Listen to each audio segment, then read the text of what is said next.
नमस्कार दोस्तों, ये इलेक्शन के एक और वीडियो में आप लोग का स्वागत है।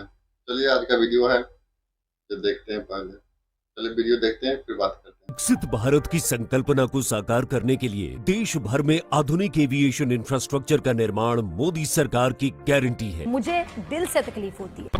प्राइम मिनिस्टर नरेंद्र मोदी ने उत्तर प्रदेश के अंदर जो है 15 एयरपोर्ट्स को इनॉग्रेट किया और तो जश्न मनाया जाए। दोस्तों, एक तरफ पाकिस्तान की जो हुकूमत है वो bill and Melinda Gates foundation से फाइनेंशियल मदद लेना चाहती है। भिखारियों, माननीय प्रधानमंत्री श्री नरेंद्र मोदी जी के दूरदर्शी नेतृत्व में पिछले 10 वर्षों में देश में संचालित हवाई अड्डों एवं हवाई यात्रियों की संख्या दोगुनी से अधिक हो गई है। मैं जानता हूँ। और दूसरी तरफ भारत के वजीर आजम नरेंद्र मोदी 16 एयरपोर्ट प्रोजेक्ट्स का इफ्तिताह कर रहे हैं। वाह मोदी जी वाह। पाकिस्तान में भी ये चीज़ें हैं, बट पाकिस्तान में एयरपोर्ट आई थिंक टोटली 10 या 12 होंगे इंटरनेशनल और नेशनल फ्लाइट्स के लिए, जिसमें से 1-2 को तो वैसे ही मसला रहता है कि एक्सीडेंट होते रहते हैं आए दिन। इसीलिए कहते हैं कि पहले तोलो फिर बोलो, क्योंकि कम बोलना और समझदारी की बात करना अक्लमंदों की निशानी। लेकिन जिसकी अकल पे कहीं के पत्थर पड़ जाए तो फिर वो तो सोचने की बजाय कर गुजरने पर यकीन रखता है, और ऐसे शख्स को अच्छे बुरे की तमीज नहीं रहती। और कहने की बदकिस्मती से इस तरह की एक शख्सियत हमारे पड़ोस में हुक्मरानी की कुर्सी तक जा पहुंची है। यकीनन आप समझ गए होंगे मैं किसकी बात कर रही हूँ। चाय वाले की बात कर रही हूँ, जो कि भारत का वजीर आजम बना बैठा है। वो चाय वाला नरेंद्र मोदी। तेजी से बढ़ता एविएशन सेक्टर भारत की ओवरऑल ग्रोथ और एम्प्लॉयमेंट जनरेशन को भी गति दे रही है। वाह भाई वाह। हमारी अपनी यूथ, हमारा अपना टैलेंट, हमारा अपना नौजवान भाग रहा है बाहर। भारतीय हवाई अड्डों की यात्री वहन क्षमता में भी 2.5 गुना बढ़ोतरी हुई है। इंडिया की बात की जाए, हर हफ्ते ऑलमोस्ट हर हफ्ते वहाँ की गवर्नमेंट कोई ना कोई प्रोजेक्ट लॉन्च कर रही है। आपको पता है कि इंडिया मार्केट है, कोई बंदा इंडिया के आगे बोलता नहीं है। बाप बाप होता है, बेटा बेटा होता है। मुल्क तब तक तरक्की नहीं करेगा जब अपने नौजवान को यहाँ पे कुछ नजर नहीं आ रहा होगा। हुकूमत के पास अवामी मैंडेट नहीं है। वो तो मैं खा गया। हम हर लिहाज से इंडिया से अभी बहुत पीछे हो गए हैं। मुल्क की सियासत में बुहरानी कैफियत बरकरार है। लोन पे लोन, वो कहते थे ना एक वो क्या तारीख पे तारीख मिलती रही है। तो ये लोन पे लोन पता नहीं ये सिलसिला कब तक रहेगा, समझ नहीं आ रही। हमारा बच्चा इस टाइम मकरूज है। इंडिया के साथ हम किसी भी चीज में कंपैरिजन करंटली इस राइट नाउ जो हमारी सिचुएशन है नहीं कर सकते। और सुने, इंडिया ईच एंड एवरीथिंग, मतलब किसी भी फील्ड में आप उठा के देख लें वो हमसे आगे जा रहे हैं। हाँ भाई हाँ। वो अपनी जो है हवाई सफर को इतना आसान और इतना इकोनॉमिकल बना रहे हैं कि ज्यादा भारतीय हवाई सफर करें, ताकि लोगों को पता चले कि इंडिया एक रिच कंट्री है। कोई शक। और अपने पाकिस्तानी तो मुझे लगता है इतने मजबूर हो गए कि साइकिलें चलाने लगी।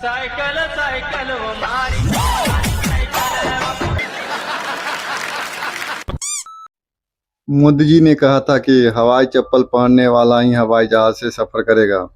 जितने हमारे देश में नए नए हवाई अड्डे बने जा रहे हैं एवं एयरपोर्ट के उद्घाटन न्यूज आ रहे हैं, तब मेरे जैसे आम आदमी का भी उम्मीद बनने लगा है कि हवाई चप्पल पहनने वाला एक दिन जरूर हवाई अड्डा से यात्रा करेगा। इसी मसले में पाकिस्तानियों का क्या राय है, चलिए वीडियो देखते हैं। एयरपोर्ट्स और एविएशन के बारे में ही बात करें तो उनका आपने मुझे मतलब बताया अभी तो कि उन्होंने इनॉग्रेट किए तकरीबन 12 से 13 airports, new 15 airports 12 terminal, 15 airports और 12 टर्मिनल को इनॉग्रेट किया है। हमारा अलमिया ये है कि हमारे सिर्फ जो मेन बड़े सिटीज़ हैं इनमें हमारे पास एयरपोर्ट्स हैं। लाइकवाइज अगर इस्लामाबाद, एक चीज़ ये है कि इस्लामाबाद जो हमारा कैपिटल सिटी है उसका जो अपना एयरपोर्ट है वो उसके अंदर है ही नहीं, वो उससे तकरीबन 25 से 30 किलोमीटर उसके बाहर उन्होंने बना दिया है सिटी से। रावलपिंडी का भी करीब वो नहीं पड़ता। दूसरी बात ये है कि किसी भी मुल्क के अंदर अगर आपने उसके इंफ्रास्ट्रक्चर को डेवलप करना है तो सबसे पहले रोड्स और एयरपोर्ट्स और ये चीज़ें डेवलप की जाती हैं। में इस्लामाबाद और पिंडी के अराउंड या किसी भी मेन सिटी के अंदर एक एयरपोर्ट है, उसके अराउंड जितने भी 5, 8, 8, 9 सिटीज़ हैं उनमें एयरपोर्ट ही कोई नहीं है। शहबाज शरीफ ने जब वो निगरान हुकूमत के जो वजीर आजम थे तभी उन्होंने यूएई में बड़ी रिक्वेस्ट की कि हमारे प्राइम मिनिस्टर नरेंद्र मोदी से बात करवा लें। गजब बेइज्जती है। पड़ोसी मुल्क इंडिया से ताल्लुकात बेहतर करने होंगे फॉर पाकिस्तानी सर्वाइवल। मोदी ने एक इंटरव्यू में कहा था कि पता नहीं जलसे में कहा था कि उन्होंने कहा था ये अपनी मौत खुद मरेंगे, अपनी मौत खुद मरेंगे, और वो वाकई हम देख रहे हैं कि हम अपनी मौत मर रहे हैं। ठीक है, इंडिया की एक कंपनी है टाटा, उसकी टाटा की अकेले की जीडीपी हम पूरे पाकिस्तान से ज्यादा है, तो हम क्या कर सकते हैं? वहाँ पर बिल गेट्स और मार्क जकरबर्ग आके एक बंदे की शादी में ऐसे नाच रहे हैं जैसे उनका अपना घर हो। पाकिस्तान के अंदर एयरपोर्ट और हवाई सफर क्या कोई मिडिल क्लास पर्सन कर सकते हैं? पहली तो बात है कि बिल्कुल नहीं। जो आपकी है वो शाहिद खकान अब्बासी साहब की वो एयरलाइन, क्या उसका नाम था, एयर ब्लू, वो भी अब ये प्राइवेटाइज करेंगे, एक खास बंदे की जेब में पैसा जाएगा। ठीक, अभी थोड़ी देर पहले एक बंदा बात कर रहा था कि जनाब इनका तो कोई इधर इंटरेस्ट है ही नहीं है ना, इनका तो सब कुछ बाहर पड़ा हुआ है। ईरान वजीर आजम साहब ये कहते हैं कि 7-8 लाख बंदा, जो उस वक्त 7-8 लाख, अभी वो 13 लाख के करीब जो प्रोफेशनल हमारा चला गया है, कहते हैं कि चाहने से कोई फर्क नहीं पड़ता, क्या होगा मुल्क में। ओ भाई, आप थोड़ी सी ना इकोनॉमिक्स पढ़ें, आप इकोनॉमिक्स पढ़ें, आप पढ़े लिखे तो नहीं है, यही तो सबसे बड़ा मसला है।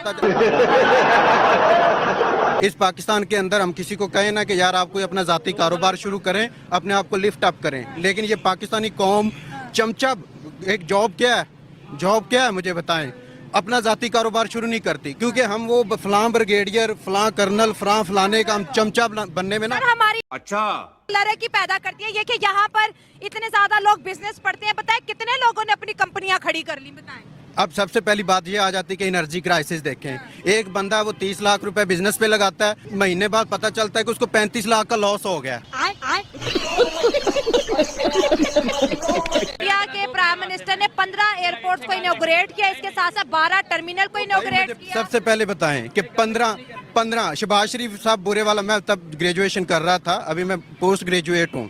ठीक है, तो शहबाज शरीफ साहब ने वहाँ पे जो वादे किए हैं, जो उधर जाके वो वहाँ पे वादे किए थे कि जो फलां जगह भी पुल बन जाएगा, बिहाड़ी मेडिकल कॉलेज बनाए, कहाँ से पैसा लाएंगे जनाब? बताएं ना, पैसा किधर से आ रहा है? पाकिस्तान में इन्वेस्टर है कोई? आपको आउटपुट मिलेगा? आपको IMF का कर्जा मिल जाए, बड़ी बात है। पाकिस्तान ने आज तक अपना कमाया किस दिन है? तनख्वाहें सारी आपने IMF से लेके पूरी की हैं 75 सालों में। ये मामले हैं, वो वहाँ पर टूरिज्म इतनी ज़्यादा है, हम सिर्फ बैठते हैं तो हमारे पास क्रिटिसिज्म के अलावा कुछ भी नहीं है। हम सिर्फ इंडिया को तनकीद कर सकते हैं, लेकिन उसके पॉजिटिव चीज़ों को अगर दिखाएं, उनको आइडियलाइज करें, तो हम चीज़ को उनको अडॉप्ट करें, तो हम भी कुछ ना कुछ कर सकते हैं। अल्टीमेटली हम यही करेंगे कि जी हमारे पास एटम बम है, वो कहेंगे हमारे पास भी है। बमों से अगर कुछ होता ना तो फिर अमेरिका के पास सबसे ज़्यादा है, ठीक है, उसके बाद चाइना के पास है। हमारी जहालत है ना कि हम समझते कि एटम बम शायद एक पटाखा है जो हम एक पर्सन पे ही गिराएंगे। वो तरक्की पे तरक्की कर रहे हैं, खुद को दुनिया की सुपर पावर कह रहे हैं, और हमारा आज भी IMF के पास प्रोग्राम चल रहे हैं। पाकिस्तान के लोगों का स्टैंडर्ड हर गुजरते दिन के साथ गिर रहा है। वो अपनी जो है हवाई सफर को इतना आसान और इतना इकोनॉमिकल बना रहे हैं कि ज्यादा भारतीय हवाई सफर करें, ताकि लोगों को पता चले कि इंडिया एक रिच कंट्री है। और अपने पाकिस्तानी तो मुझे लगता है इतने मजबूर हो गए कि साइकिलें चलाने लगे।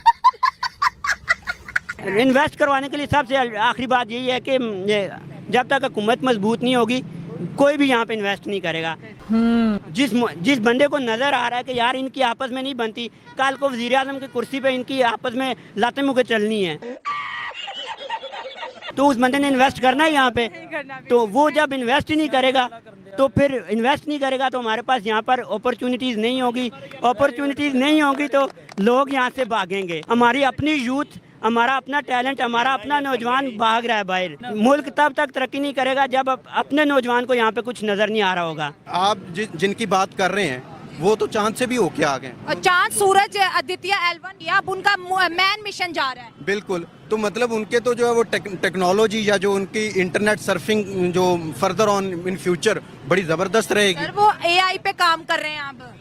जाहिर सी बात है, आप के बाद अब AI की बारी है, आर्टिफिशियल इंटेलिजेंस पे। और हम किस बात पे काम कर रहे हैं? हम ट्रक के पीछे लाइन लगा के खड़े हुए। अच्छा, अब देख लें भी उसके मुकाबले में हम बहुत पीछे हैं। बस इसे यही कह सकते हैं कि एक जो स्किल है हमारे पास, उसकी कमी है, मैनेजमेंट की कमी है, डेमोक्रेसी जिसे हम कहते हैं। अगर आप लोग के लिए इसी तरह से एक पाकिस्तानी वीडियो लाते रहेंगे। चले, वीडियो अच्छा लगे तो लाइक, शेयर, सब्सक्राइब जरूर कीजिएगा, और कमेंट अपना ही एक कमेंट जरूर कीजिएगा। नमस्कार, जय हिंद।